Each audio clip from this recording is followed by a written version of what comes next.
Dad 61 found out wife 62 cheated. How best can I help him through this tough period of his life? As the title suggests, my father discovered that my mother cheated and has been having an affair for years.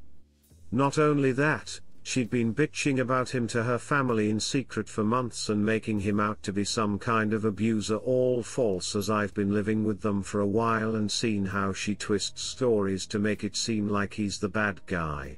After being found out, she ran away rather than giving my dad an explanation of why she'd done all of this, and just yesterday when she called the house to talk, she was still in full-blown denial about cheating when we already have all the evidence that points to everything she's done. Parents have been together since they were teens. Dad seems fine but is very reclusive and mainly comes out of his room to rant about her, which I don't mind as he doesn't really have friends to chat to about this. And if she was willing to come clean and apologize, he'd be willing to start over with a few changes. So how best can I help him right now? To those of you who have gone through this terrible experience, how do you wish you'd have been helped when going through it? Redditor's reactions, Story 2 after. Redditor 1, first of all, don't stand silent when you know your mother is spreading lies. Speak up and tell everyone that your father is the victim. If your dad is into socials, see if he will join online support groups. See if there are local, in-person support groups for the recently divorced, maybe church-sponsored or others. If he can afford therapy, see if he will consider IC, even if it's done on Zoom. Try to see if he can identify someone else from roughly his age group to be an empathetic listener. Redditor 2, op, show him how to make a Reddit account, and point him to this sub. He will find a lot of sympathetic people here. Redditor 3, I am very sorry that you find yourself in such a situation. Now the best help to your father is constant communication with him. It is not necessary to shy away from discussing betrayal, it is necessary to let him talk. The second thing you have to do is to tell both families the truth about your father and about your mother's infidelity. And finally, I advise you, when talking to your father, to strongly advise him to immediately begin the divorce procedure by consulting with a lawyer. If he stays with her, he will very quickly turn into a moral wreck, because he will not forget anything and will never come to terms with her terrible behavior. Besides, your mother's morality, her twisted essence won't change, and she will continue to treat your father like a piece of garbage. I do not know of any purpose for which it is necessary to preserve this marriage. Story 2, my relationship with a 16-year-older woman when I was 28, and what I learned from it. First of all, I'm sorry for my English, as I'm not a native speaker, so, any expressions that seem of may be due to my lack of vocabulary, as well as spelling errors. I wrote, on my other post, the story of something that happened to a friend of mine. And now it's time to tell you all my personal story. For you all to understand my reactions, I have to go way back. I was a late baby. My mother was 39 and my father 40 when I was born. Soon after, my father was diagnosed with a professional disease, silicosis. When I was about 4, he had to stop working, and I spent my childhood watching my father going from a giant of a man to a mere shadow of himself. At 12 I had my father laying in cardiac arrest in my arms, while I pounded his chest to keep him breathing until medical help arrived. He ended up dying from the disease when I was 20, but all my life was spent seeing the person I loved the most in this world decaying until his death. Add to this the fact that we lived in a very isolated area, and I basically grew up almost alone in a house filled with books. I read stuff like Chariots of the Gods when I was 8, and by 10 I was reading stuff like War and Peace and rationalizing my feelings every single day. So, it's fair to say that this probably shaped my personality, and gave me a strong sense that nothing in life is permanent. I'm not ashamed to say that, even though my dad's passing was one of the most painful moments in my life, it also came with a sense of relief. His suffering stopped. I always looked older than I was, ironically. Nowadays it's quite the opposite. I look way younger than I am or feel, so I had a lot of hookups, usually with girls that were a bit older than me, but I never really wanted a girlfriend or any other sort of relationship, other than friendships. But, not long after my dad's passing, I started dating a wonderful girl. We are still friends to this day.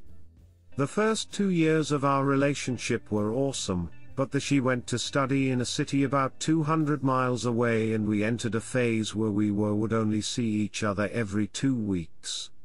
She ended up isolating herself in there, and, by the end of her course, she had a chronic depression. She didn't acknowledge it and refused treatment, and, even though she was back permanently, our relation was never healthy anymore, became more of a codependency, with me and her family trying everything to no avail and her condition getting worse and worse. To top it, I lost my job for health-related issues. I ended up falling into a depression myself. My self-esteem, that was not very high, plummeted even more. I gained about 50 pounds and generally looked like a homeless person. I felt trapped and afraid of what she would do if I ended it with her. But one day, I still don't know why, something clicked deep inside of me. I ended things with her, and that prompted her to seek medical treatment, finally, and life moved on for both of us. So, at this time I found a new job, was trying to find myself again, and was not looking for anything in the relationship department, as I felt I was damaged goods. Enter H. H was a stunning, sophisticated woman that worked in the same department as I did. She was divorced but living together with a very wealthy and successful guy. She was always talking about the jet-set parties she attended, not to gloat, but because all the other colleagues all women, I was the only male in that floor, always wanted to know. And she was beautiful and completely out of my league, a 28-years-old overweight headbanger, playing others' music at bars on the weekends just to get a bit more income. We became unlikely friends. I was the only guy who really knew about computers, and she asked me if I would help her and her husband to create a logo for a new business they were trying to launch. I agreed to do it, and we started to spend some time together, even going to her house to fix internet problems and other problems in their personal PC. As we worked in the same place, we would often have lunch together, and our friendship grew. And I started to become more and more attracted to her and began to notice that she was feeling the same. But I didn't even want to entertain that notion. She was with someone, I had known the guy. But the feeling was there. She had 2 daughters. The elder lived with her father, so I never really saw her that much, but her youngest lived with her, was an early teen at the time, and she really took a liking of me. Maybe because I treated her more as a grown-up than a kid. My friendship with H continued to grow, and, about 6 months into all of this, she started confiding in me. Even though on the surface everything seemed perfect in her relationship, right below things were not that good. I listened to a lot of things that, quite frankly, repulsed me, but, even though I was there, I made a conscious effort not to offer any advice, as I didn't think it was my place to do so. I offered a shoulder and a here there as she could vent her frustrations, but I never encouraged her or offer advice. Especially because, every single time our eyes locked, it was like electricity was passing from one to the other. I could feel the S-time-mule tension between us ramping up, but I kept telling myself there was no way a woman like her would even entertain the notion of being a guy like me, so it was all in my head. And I slowly started to pull away from her. Even if she had feelings for me, she was with somebody and I was not going to be that guy. And it was at this time that things in their relation really started to turn really bad, and she started looking for a place she could afford and separated from him. She asked for my help moving, which I gladly did, and 1 week later, after she had put the house in order, she invited me for dinner. And I ended up spending the night. 2 weeks after that, and after some really long talks, we decided we wanted to have a relationship. We told her daughter, who was ecstatic with the news. Everything seemed to be going well. For the first time in my life I wasn't feeling just some fleeting moments of happiness. I was happy, and this was a new feeling for me. But my feelings that nothing is permanent was still there. So was my way of rationalizing everything around me. And both those feelings told me that odds were this would not last, especially due to our age difference. I was 28, and she was 44. We started to look for a place to live as a family, as the place where she moved in was just 1 bedroom, 1 living room, and a tiny kitchen, and even tinier dubsy. The relationship was evolving, everything seemed good, but I started to notice how she tried to influence me to change. Some things, like the way I dressed, the fact that I needed to lose some weight, I felt were totally normal, and even welcomed. But in other stuff? It seemed like she was trying to rebuild me to her standards, not accepting me for who I was.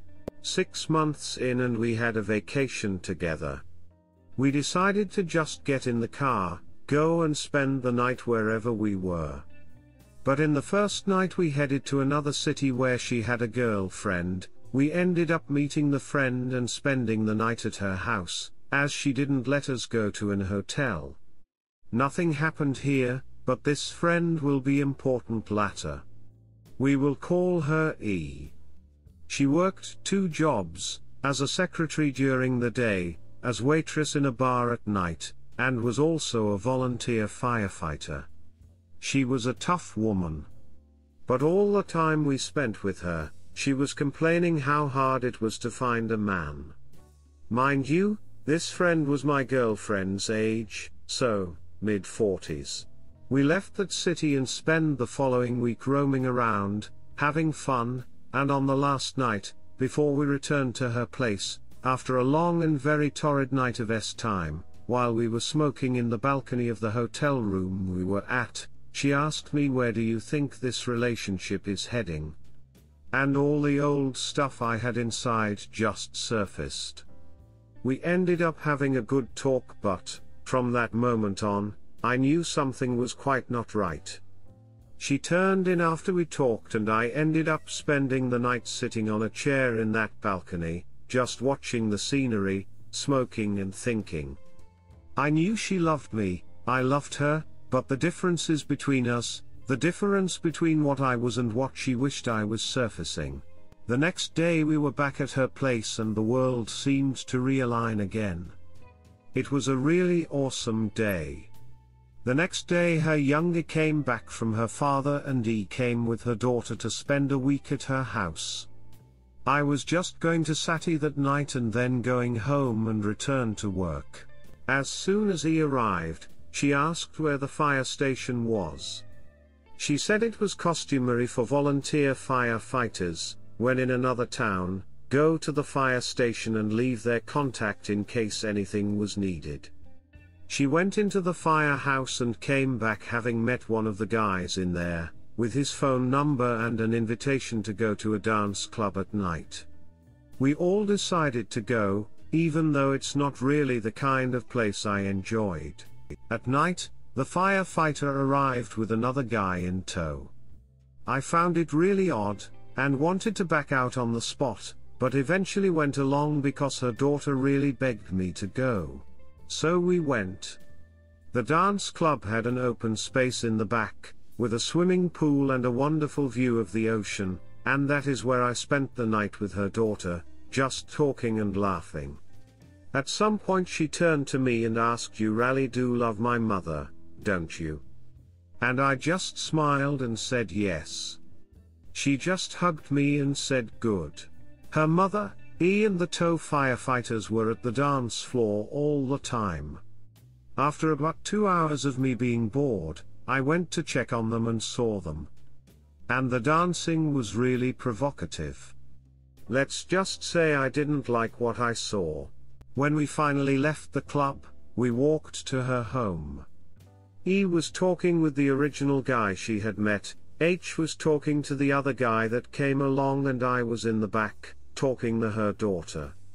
That's when the guy that was talking to H asked her, discreetly, but not enough for me not to notice, what was the deal with me, and her answer was, "Oh, he is just a good friend." We got to her house, the guys left, we all went to bed. She slept with me in the living room, but there was no time that night. The following morning, I left. Now, we used to talk on the phone every day, and text messages were a constant between us. On that day, in the evening, I tried to call, but no answer, no call back. The next day, same thing. Throughout the week, she either wouldn't pick up and said she couldn't talk and would call me later, or her daughter would pick up and say her mother was already asleep. And I understood. So, after a week, I simply stopped calling. As hard as it was, I knew that there was no point in pursuing a relationship with someone that obviously was, at the least, having doubts about being with me. And I was deeply sad, but, somehow, all my life, seemed to have prepared me for stuff like this. I just completely detached, put all those feelings in a drawer, closed it, and thought to myself that everything is what has to be. I couldn't prevent the sadness I felt, but I could really control the anger and not let it dominate me. The thought of losing her tormented me, but my rational side would kick in and say, how can you lose something that was never yours? Because the fact is that no one belongs to anyone. And trying to force someone to be with you is a bad recipe. All you end up with is bitterness, sadness, depression and resentfulness. I had given up my cover band, as I was thinking of moving, but got in touch with my guys again. The band was re-established with a new name and lineup, and we started making a playlist and booking shows and rehearsing. And then, 1 month after the last time we had seen each other, after 3 weeks of absolutely no contact, she called. It was a Friday and she was asking me if I wanted to come by her house and have dinner with her. She said she was alone, as her daughter went back to her father to spend a few more days.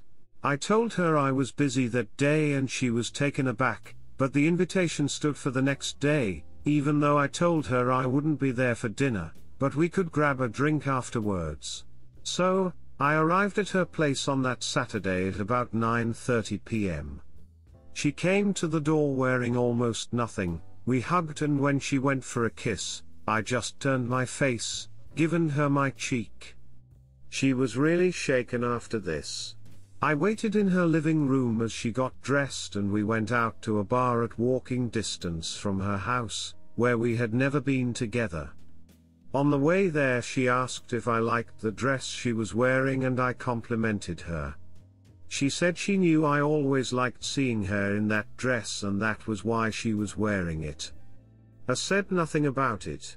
We arrived at the bar, sat down, a guy came to collect our orders and they were treating each other on first name basis. Then I started looking around and I seemed to be the center of attentions. There must be something wrong with me today. I told her. Why? Well, everybody seems to be looking at me. Don't mind that. She just said. But the fact was that everybody there seemed to know her, especially the men in there, and I knew very well what they were thinking by the way they looked at her. It was about 11 p.m. when we got back at her door. Do you want to come up? She asked. No, I'll just get going. I would really like you to come up. I believe you, but that's not going to happen. Why? Well, because you made your choices and effed me to do mine. What do you mean? Well, did you have fun with the firefighter? Apparently he wasn't the lay you thought he would be, or maybe he was, but you were just a toy. What are you talking about? The guy you slept with? I didn't sleep with him. I just laughed. You don't have to lie to me, I'm just a good friend, remember? She went pale. You told him that, so why wouldn't he persuade you? And you had here for another week, a week you didn't even answer the phone. Were you that guilty? Or you just didn't want to spoil your and E's fun? She just started crying. Don't be like that. I'm not mad at you. To tell you the truth, I'm grateful. Grateful for what you have given me, for the time we had, for building something in me that was never really there, my self-esteem. But the moment you said that, I knew you wanted to duck him and I was just in the way. And I'm not even going to talk about the bar where we were at. How many hookups did you have with guys from there? Did you get it out of your system, and now wanted something more steady? Well, I'm not your boyfriend. I guess I never really was. I was just an eluded FWB. And I know I'm not the last bottle of water in the desert, that physically I can't compare to them, but even so there must be something in me that made you call me back after a month. So, maybe I'm not all that bad. But we are done. I'll always be your friend, I'll always love you, and if you ever need anything, I'm a phone call away, but other than that, we are done. I gave her a hug and a kiss on the cheek, watched her getting into the building, sobbing, got my car keys and headed off. About an hour later, as I was arriving home, she called me. I pulled to the side of the road to take the call, and as soon as I picked up I just could hear her crying and screaming, I'm sorry, please come back, I love you, I don't want to lose you. And there, right there, it was like all the pain erupted at once. It was like someone was ripping me apart, like my brain finally subsided and my emotions took free rein of me, I completely lost control. Say something, please, was all she could say for a couple of minutes, while I collected myself in silence, even though I was feeling like my world was collapsing. You never loved me. You loved the idea of what you thought you could make of me. But I'm not really the person you wanted, so, now, you are free to find someone more in line with what you want. I love you and would give my life for you, but I will not tolerate betrayal and disrespect. I'm not a kid you can wrap around your finger. I don't exist, just, to tend to your needs and wants. We are through, we are over, and there is no coming back from this. And then I just cut the call, before I really broke apart, got out of the car, screamed, the cell phone rang again and it was her again, so I just smashed it on the floor. Then got back in the car, collected myself for some time, and finally drove home for a sleepless night. 5 months later an angel walked into my life and we've been together for the last 20 years, married for 15 with a beautiful daughter that is the light of my eyes. Never stopped being her friend until her untimely death, 10 years ago, due to a brain tumor. She never stopped professing her love for me, and the last time we spoke she just told me I was her greatest regret. I told her I regretted anything and was thankful for what we had. Her daughter still loves me to this day. So, not being a spectacular story, why tell it? I see many people here trying their best to hang on to an illusion. I see many people talking in terms of alpha and beta males. Well, I'm not an alpha, as I don't impose myself on anyone, I'm not a beta, as I don't bow down to anyone, so I really don't know what I am, or if there's some stupid categorization for me. All I can say is that if you love somebody, you have to set them free, as Sting would say. And then their actions will tell you if they want to be with you or not. Because if they say they do, but their actions don't show you the respect you deserve, you are just in for pain and misery or blissful ignorance. Forcing someone to be by your side is counterproductive and only leads to resentment. That is why so many people talk about the 180. Sometimes you only know what you lost when it's gone. And, so many times, you get in that 180 mentality and you start to really look coldly at things. Did you really want that person in your life? Or is it just your pride for losing something that was never really yours to begin with? Peace. Redditor's reactions. Redditor 1, I read the title as my relationship with a 16-year-old and only came to see if a proper investigation was started. Redditor 2, awesome piece of literature. Redditor 3, you walking away like that made her respect you more than staying with her that night ever would have. Plus it freed you up to allow another person into your life. Answer, completely. I was the one that told her no, something she never had before in her life. And had someone dump her, without even raising voices or arguing, just stating facts. Of course, our conversation at her doorstep was a lot more detailed than what I wrote here. Of course she tried to tell me that it wasn't like that she never saw the other guy again, that there were no hookups, basically, gaslighting. But I told her that the problem was, even if it was true, even if she didn't do all that, she still ghosted me for a month and had disrespectful conversations about me to others, and because of that she could tell me whatever she wanted, but I chose to believe that she did love me but did respected me based on her actions, and that, for me, was worse than her ducking some other dude. That I had lost not only my trust, but also my respect for her, and what kind of relationship can you have with someone you distrust and don't respect fully, and that has proven by actions that doesn't respect you either. She years later told me that she did all that because she was looking at herself, and thinking what would it be like 20 years from then with me in my late 40s and her in her mid-60s. That she thought we had no future. So, her idea was to get me so out of my mind that I would break up with her. And that she was shocked by the way I did it, in the end. She never expected me to be so firm, so calm and collected even though I was really not, but growing up suppressing pain has an effect on you, and that when I turned my back and walked away she could only think how much she had messed up. Women always respond to a man showing strength and character, not to be confused with power, the same way men usually respond to a woman showing vulnerability. We can think however we want, but we can't escape what's written in the DNA. Redditor 4, very interesting story, thanks for sharing it and sorry for your loss. Answer, she was in the hospital for 8 months and she refused to see me.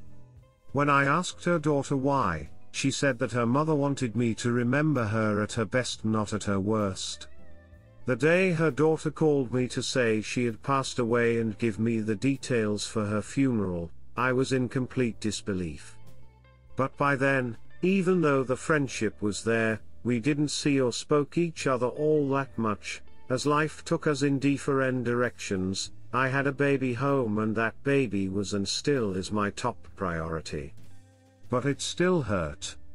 I guess that you can truly love somebody else, but you can't truly unlove someone. She changed my life, and I'll always be grateful for that. As to the rest, it's water under the bridge. Thank you for reading and commenting.